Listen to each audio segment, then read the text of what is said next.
Perfect. Perfect. Okay. Actually, you got to tell me, am I in? All right. Good enough. Okay. All right, topic 2. And I believe we just got down to input. Variables, constants, input. Well, if you have lab already, chances are you've seen this, right? Input. What does it do? Well, if print stuff, input lets you input stuff. So input's really handy. But what was one interesting thing we learned about input? So first, let's start.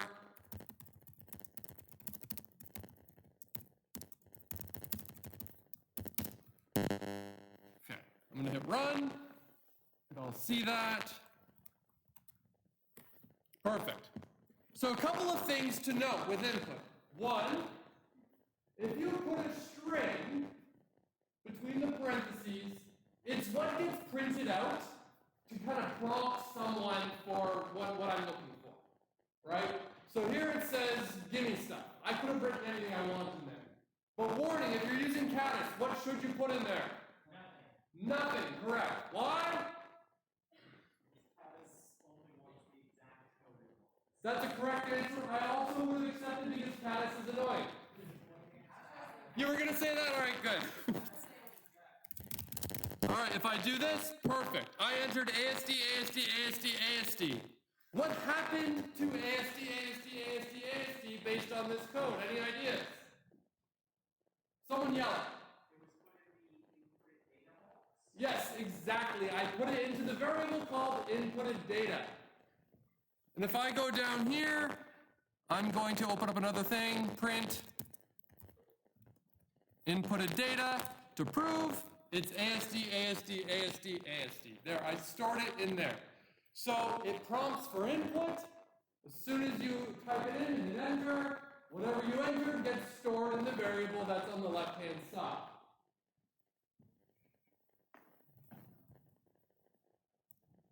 Do note that sometimes when you hit run, if you don't have anything in there for a prompt, you might hit run and be like, wait, it's not doing anything. Well, it is, because it's just waiting for you. So just be warned about that. And then print it out. And you know what? I'm just going to combine these.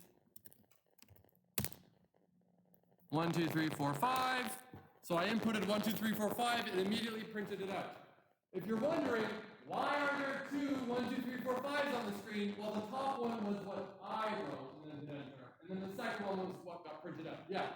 So when I put that in, it just types it out below it. I put input, give me stuff, writes them down. And it types it out without doing the input. Did you not save it to a variable? Did you write basically just this? Okay, so I'm going to stop. And this is a wonderful question. Because you have stumbled upon the bane of my existence when teaching people introductory computer science. So this is what you did. And then immediately it said QWE, right? Or whatever you entered. If you follow along, you'll get the same thing. Now, what we are seeing here, pay attention to what I'm about to say, because what I'm about to say is going to bite every single one of you multiple times. When you ask an interpreter in Python, collaborate as an interpreter. You write your code, you hit enter, it runs. When you ask an interpreter something, and that something, listen carefully, when that something returns a value, that value, we got to put it somewhere. Okay? That value that gets returned goes somewhere. For example, an even simpler version, because input is a function that whatever you enter and hit enter, the function then returns the value that you entered. Similarly, if I do 5 plus 6, the result of that is 11, and that operation returns the value 11. But I didn't put it anywhere, okay? It just calculated 11. And then Python has this value 11 just kind of floating there. Because you never told it what to do with the result. I just said 5 plus 6, and Python's like, okay, it's 11. Here. Because we didn't do anything. Watch what's different if I do this. Okay? Did 11 get printed out? No. It did not get printed out because I put that value in that box. Okay? I've got a hair stuck on my tongue. So, it prints out the value 11 when there's this value just kind of floating around, we didn't do anything with it. But here, because I stored 5 plus 6 into B, we don't see the 11 printed out because, well, we put the 11 in B. The reason this is going to burn you is because there is a huge difference, a catastrophically large difference between printing a value out and just having a value get printed out by the interpreter. These are two remarkably different things. Unfortunately, it looks like they're doing the exact same thing, but they're not. One, I'm explicitly telling Python to print this value out. And another, it's saying 5 plus 6, that's 11. Here. And it's only doing that because we didn't do anything with it. Let's go back to input. When I ran input, I'm just going to delete these. Delete. If I run this, and I say 1, 2, 3, 4, 5, what the function input, as soon as I hit enter, that function's going to return the value 1, 2, 3, 4, 5. But where am I putting it? Nowhere. So Python goes 1, 2, 3, 4, 5. But I likely want to store that value.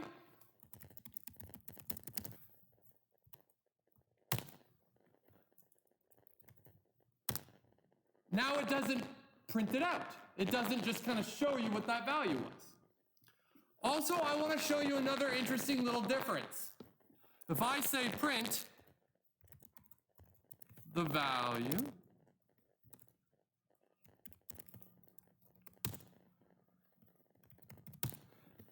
what did I do wrong? The input, oh. No.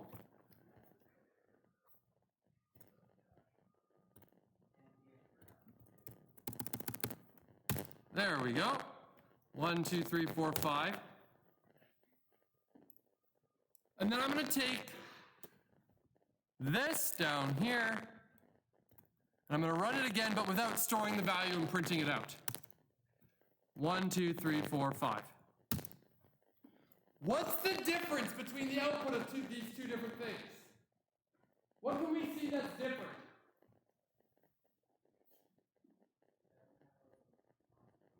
It doesn't have the apostrophes. That's because when you call print, it just prints the value out. And the value that it sees is, okay, 1, 2, 3, 4, 5, and it's a string, but that doesn't really matter to it, it just prints it out to the screen. There's no need to tell the user that it's a string because they're just using the program. But when we don't store the value, and Python just goes here, it has the quotes. And that's because it's not printing it out. It's just kind of like showing you what the value was. And here it's just giving you the benefit of showing you that, oh, it's also a string. And another thing that you might notice is 5 plus 6. So it just says 11. 5 plus 7. When I hit run, what would you expect to be printed out now? 11 and 12? Wrong. In this case, if you are ever relying on Python's interpreter to show you something, If you're doing that, which is always a risky thing, it'll only ever show you the last one. Long story short, chances are you don't want to do this. Chances are you want to store a value and like print it out or something. You don't want to just have the value, have Python just kind of throw a number at you or something. So, long story short, great observation. Is there anything else interesting that we talked about in lab about this? 1, 2, 3, 4, 5, 6, 7, 8, 9, 0. What got printed out? The input value 1, 2, 3, 4, 5, 7, 8, 9, 0. I entered the number 1, 2, 3, 4, 5, 7, 8, 9, 0, right?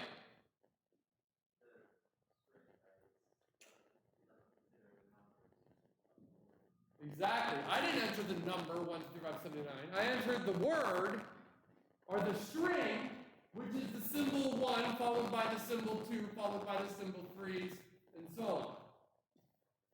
And I'll prove it to you.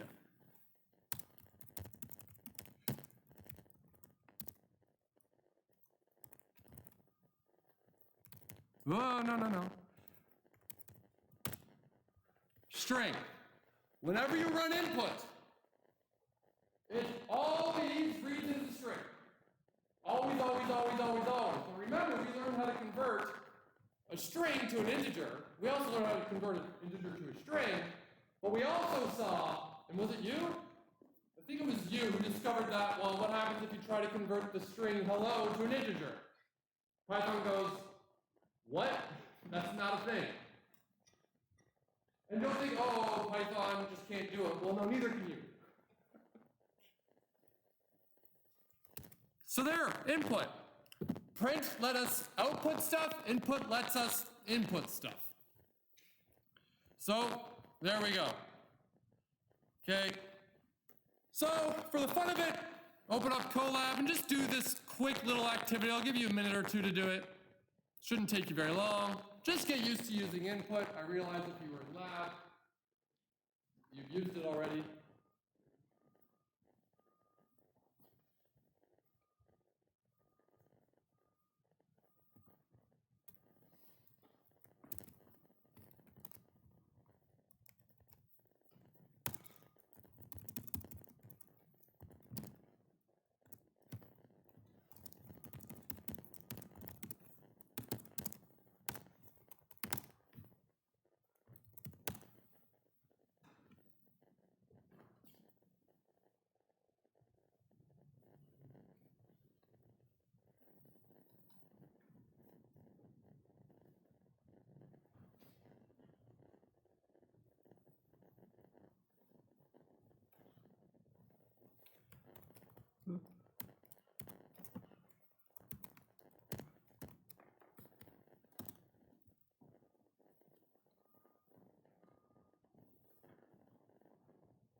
All right. So if you want to convert it to an int, like we talked about moments ago, there. Input the value, store it in a variable, take that value, convert it to an int, and then replace whatever was in my value, all right? And then print it out, and then you'll see here I'm also printing out the type. Cool. You'll notice that here I used print with a comma. It's kind of neat if you care and you want all the stuff on the same line. An easy way to do that is to just include multiple things in the print, but just separate them with commas, and it'll do that. Like this.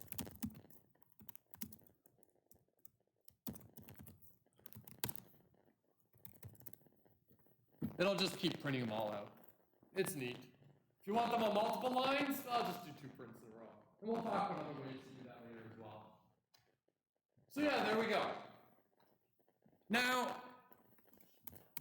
there's nothing stopping you from saying, well, hold on, why can I just like nest these things? Cut out that one line of code, basically read the input, immediately turn it into an integer, and then start into my value.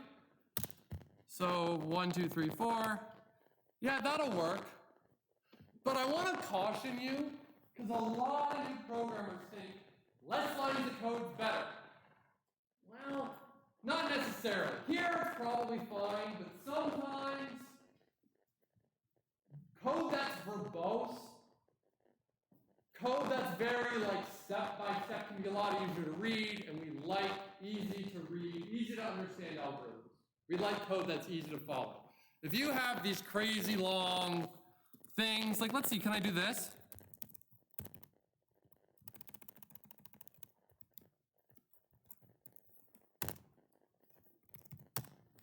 Like, yeah, I can. I don't know, that's kind of like, what's going on there? There's a lot going on that one line. We don't need to do that. Let's if we keep it simple, verbose, it's a lot clearer. Oops, didn't undo as far as I wanted. There we go. Read the input, convert it to an integer, store it in the variable, print out the variable, and print out its stuff.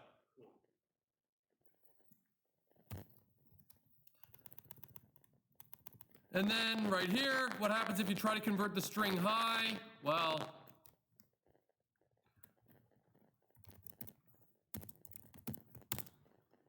I can't do that.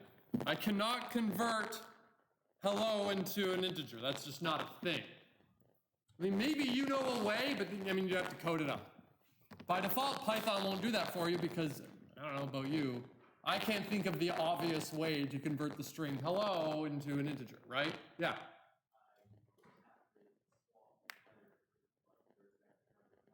Well, that's one option. Yeah, but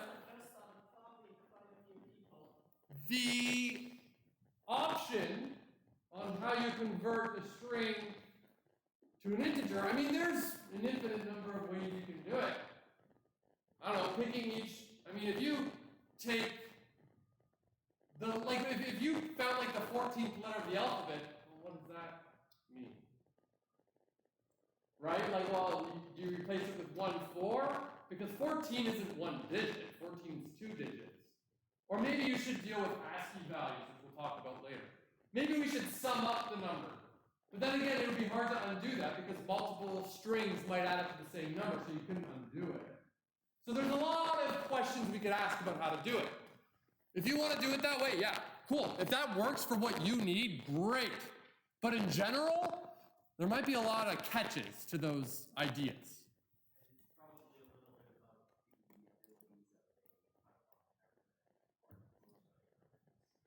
Is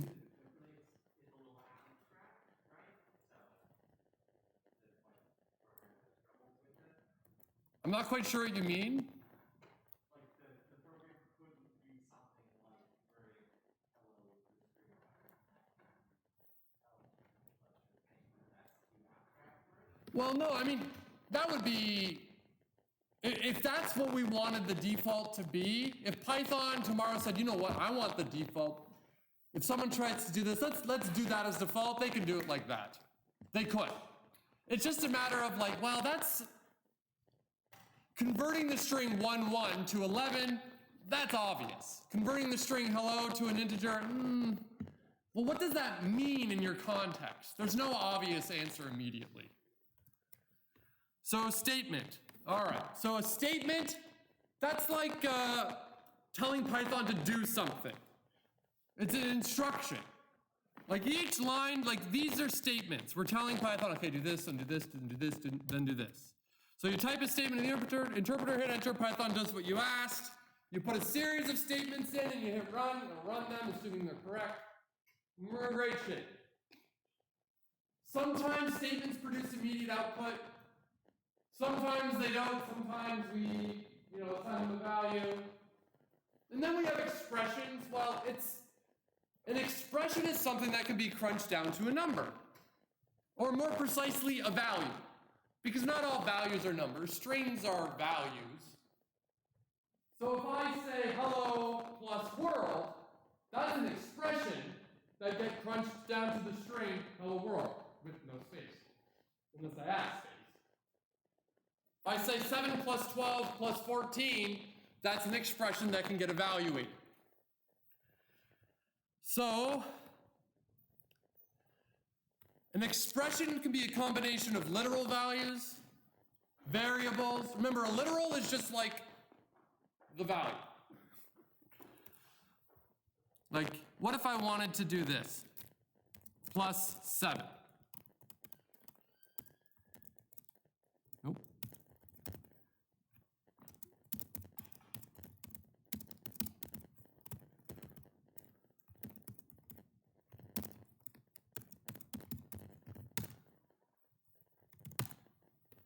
Right?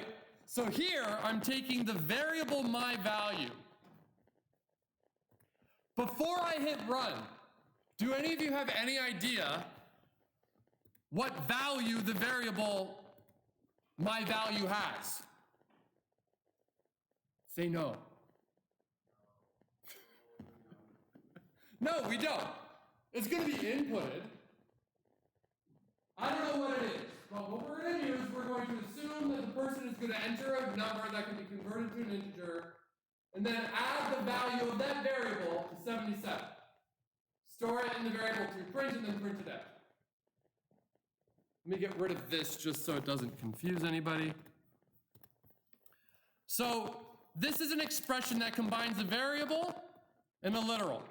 What value does 77 have? Well, 77 is just 77. It's literally 77. What value does my value have? I don't know.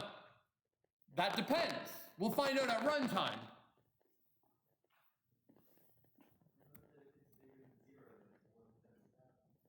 Pardon? If it's bigger.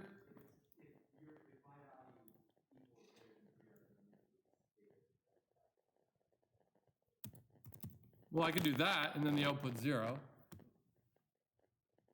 Right? I'm not sure what you meant. All right. Okay, and then operators. Well, just like your math class, and I'm willing to bet a lot of you learned this a long time ago and haven't really thought about it since. You know, we have operators and operands, right? Operands are like the numbers, and the operator would be like addition. Addition tells you to do something to the operands. If you say 1 plus 1, it means take the operand 1, take the other operand 1, plus, well, combine them, and that's the output. So we have operators, and we've got a bunch. We've got plus, minus, divide, multiplication. There's a lot in there. So, another activity. So do this.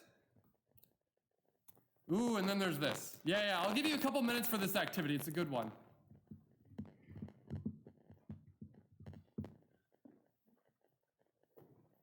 And remember, feel free to work together. Like, during the activity parts, I expect the room to get kind of noisy because you're talking to one another. So, it's too quiet in here. That's what I mean. Talk to each other while doing it. Unless you're so focused.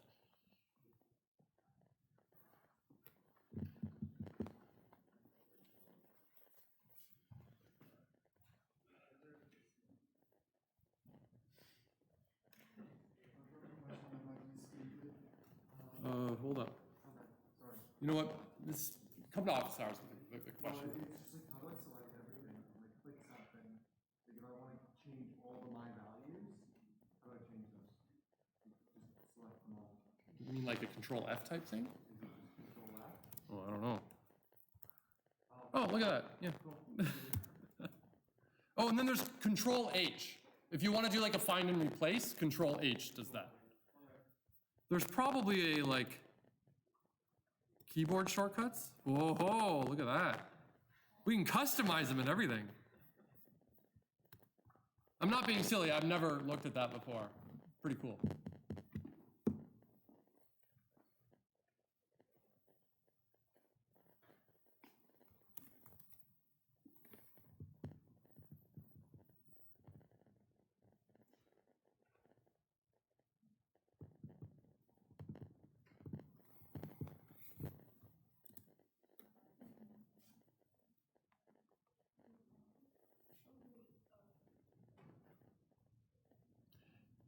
If you do finish this activity, just jump down to the next one.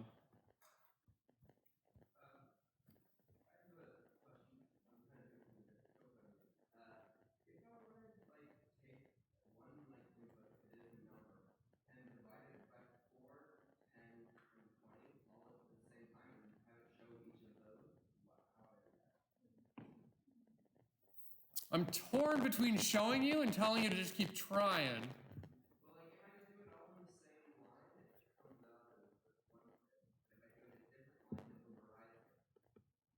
So, you want to...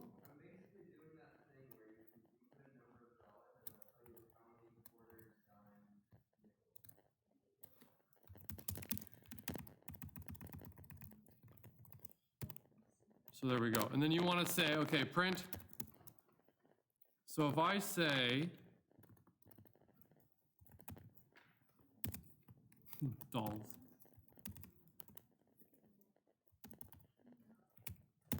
Divided by, oh.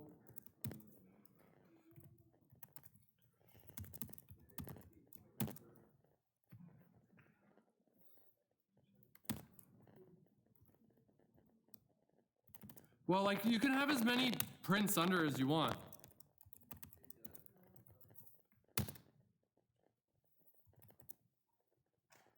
Well, that doesn't make any sense. Oh, it's because I never...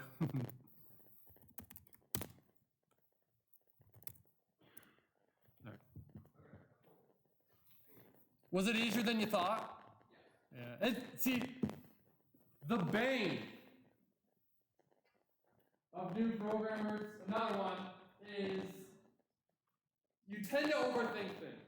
I was trying to do it all in one function instead of having it as just print this, print this, print this. A lot of times when we're new at this, we try to, we overthink things. The trick is, break this down into the stupidest possible steps, and then do those stupidest possible steps. That's easier said than done, though. Knowing how to break a problem down into the little steps. That's tricky. That's part of what you learn. And that comes with practice. But when in doubt, maybe consider the idea that you're overthinking. Like, oh, hold on, slow down, take a step back. And I'm going to tell a story. I usually tell this story around this time of the semester. When I started my undergraduate degree, I was a physics major. I never programmed before ever, but I had to take a computer science class, basically like this class basically. And from the start of the semester, I was having a lot of fun. I was doing great. I understood everything. For whatever reason, it clicked with me pretty early. But at that time, when all of what you would be doing in this course at that time, all the universities were doing something called turtle graphics, which is just a little silly way of saying well, you program a little turtle to move around on this white canvas, and it leaves a little mark behind it. So you're drawing, okay? I could program go up 50, turn right, go 50, turn right, go 50, turn right, go 50. I do a square, okay? So it started really simple. And I was doing fine until we got to this. So my year was actually a bit of an experimental year at my university where they tried something new. And in fact, the idea was they wanted to teach something called a linear collection, a list, which we've seen, we converted things to a list with that split in the lab, but we're going to talk about lists later in the course. Because they wanted to teach us about linear collections. In the past, what they would do is, we were drawing pictures, and then suddenly we would have, an image, and we would need to modify that two-dimensional image, right? And you can think of the image as pixels, right? And then you can coordinate, you can find any pixel by, an X and Y coordinate, right? Kind of like you're drawing on a Cartesian plane. But, for whatever reason, they thought that leap was a little too much, so they wanted to come up with a linear collection. A picture is a two-dimensional one, it's got an X and a Y. So let's start with something linear, like a sound file, where the sound file is just a series of amplitudes, let's say. So they wanted us to take these little clips of sound and modify them a little bit. But for whatever reason, it failed miserably because all the students got so bogged down with the details of sound, like amplitude, frequency, and all that, which is, of course, not the point. The point is, hey, we have this, like, linear collection. The idea of linear collections, in like a two-dimensional collection, we're going to talk about these later in the course. Point is, they tried something new. So, I was doing a midterm, and it was a practical midterm. So I was in a computer lab, and I was doing this midterm.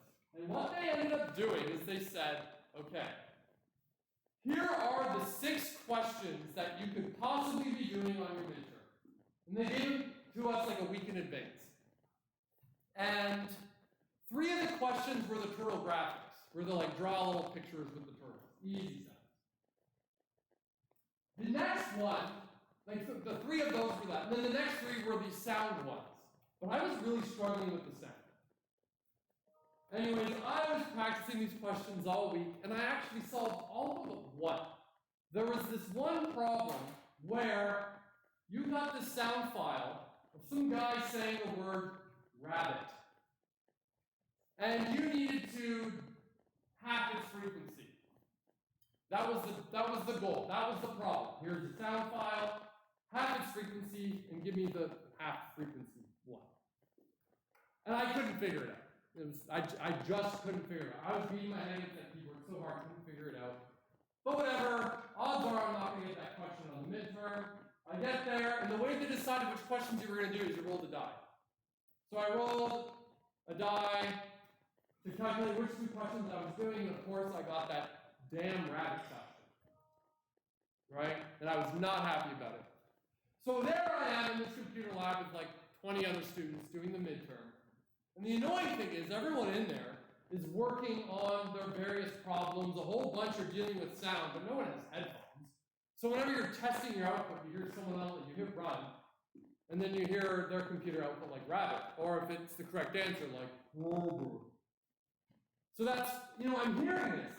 And the first question I got, it was the turtle graphics one, finished it like 2 seconds, and it was a 2-hour midterm. So I had the first one done in no time. And then for the next hour and 40 minutes, I threw everything I could think of at the computer to see what would work. I tried everything for an hour and 40 minutes. I wasn't getting anywhere. I was beating my head against that keyboard so hard, nothing made sense. At this point, I'm thinking, oh my gosh, I'm going to have to drop this course, drop out of my major, drop out of university. My life is over. I was freaking out. Couldn't get it. And then finally, after trying and there's other people in the lab still, but we're near the end of the lab, like the midterm. I finally hit run, and at this point, I had tried everything. Half the time I hit run, the program would crash, it didn't even work. Sometimes it would run, but nothing really happened. And this one time I hit run, and what happened? Any ideas? It worked. Wrong. It failed in an interesting way. I was supposed to have the frequency, and I hit run, and my computer goes, I doubled the frequency. I didn't have it. But at this moment, I understood everything. It's like the universe made sense to me. At that moment, I knew exactly what I did wrong. And based on what I did wrong, I knew how to change what I did wrong to get it right. And I ended up getting it done in time, and I finished it. You need to fail until you get it right. And a lot of computer scientists, a lot of programmers will tell you their version of the story of when things finally clicked.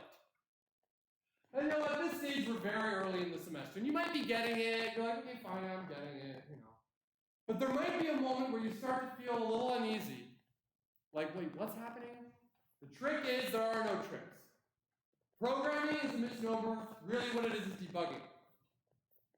What are the rules? The rules are simple, follow them. There's no trick questions out there. What do? It's just, how do you add 2 numbers together? You just do it. Like everything, you break it down into simple things and you do that.